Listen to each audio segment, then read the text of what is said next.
All over the world, vibrant and thoughtful youth are making great strides fighting to restore the natural world.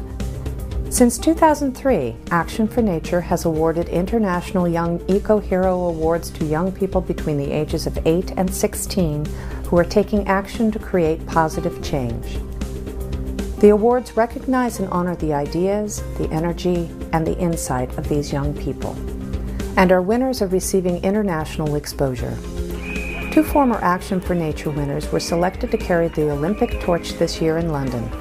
Jordan Shara, who founded a drug disposal program in Wisconsin at the age of 15, and Sarah Jo Lambert, who at the age of 14 organized over 2,000 people to build a compressed earth environmental center in West Texas, which she called Lorax Lodge.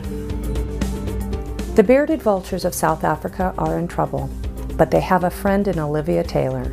Aged 15 and passionate about wildlife since she was a little girl, she has raised $10,000 to help track the lives of these magnificent and precious birds. It started a couple years ago when a teacher of mine, Sue Taylor, invited me to a local park to go and have a look at some birds, and I took my little camera along, and after that day I was absolutely hooked. And she was thrilled to observe them when she recently climbed Mount Kilimanjaro.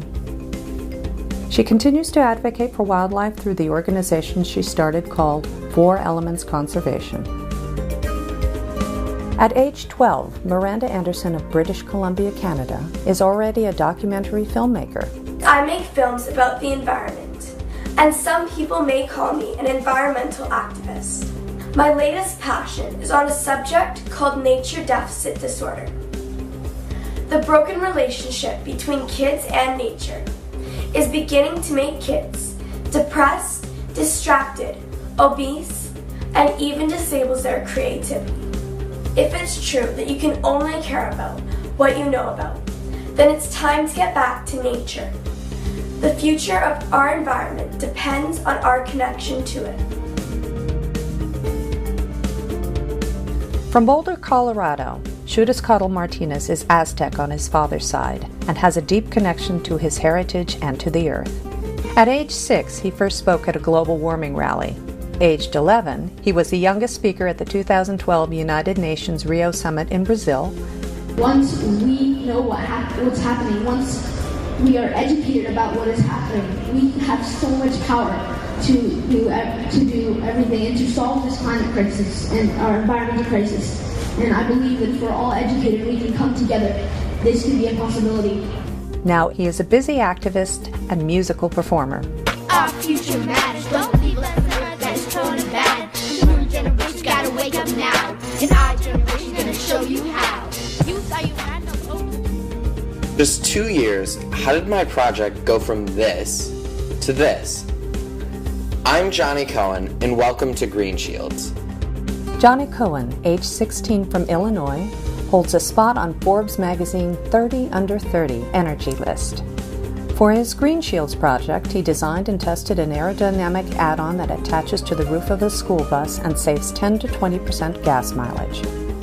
His invention is awaiting approval from the EPA and the Department of Transportation. Olivia Bouler from New York State, age 12, has drawn over 500 pictures of birds since 2010. As part of her fundraising efforts, she sent these pictures to individuals and organizations that donated to the Audubon Society's cleanup of the Gulf Coast oil spill. Overall, she has raised $200,000 for recovery efforts. This money established a volunteer center in Moss Point, Mississippi for people to clean oil-damaged birds. Olivia has published a book of her drawings and currently has a traveling exhibition of her artwork.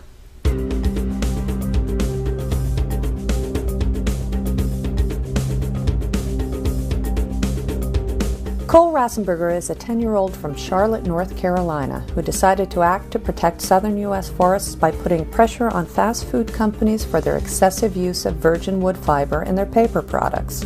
I went on the internet and researched and found that the forest in NC are being cut down and animals are being endangered. And so I did McDonald's, and McDonald's changed their bags to 100% recycled fiber. After he successfully pressed McDonald's to use recycled fibers, he then challenged Kentucky Fried Chicken.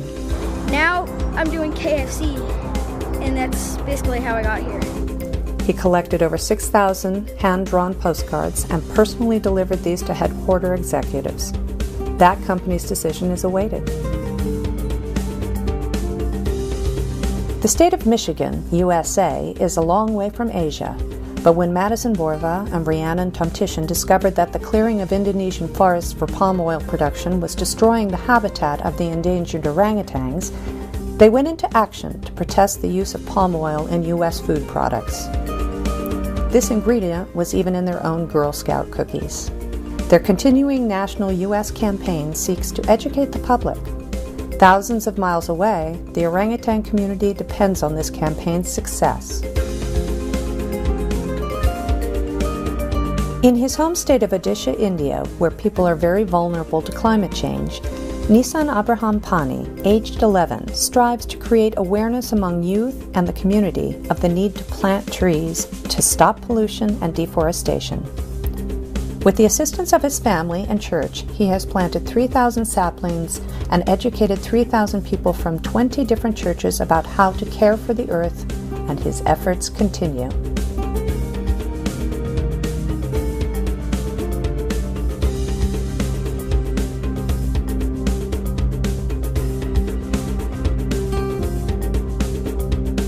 During the devastating civil war in Rwanda, Africa, selfish people diverted water away from farmland around Maria Clarissa's village.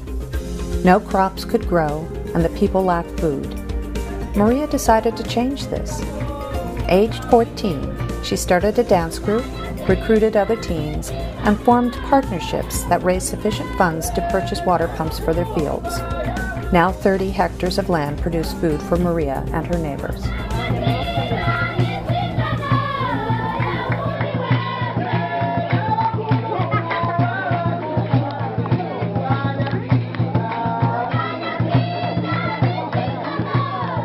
While our eco-heroes vary in age, nationality, ethnicity, and interests, they all have a vision for a better future. These young people possess curiosity and the motivation to impact the world through action and education. Action for Nature strives to inspire and promote these values for years to come.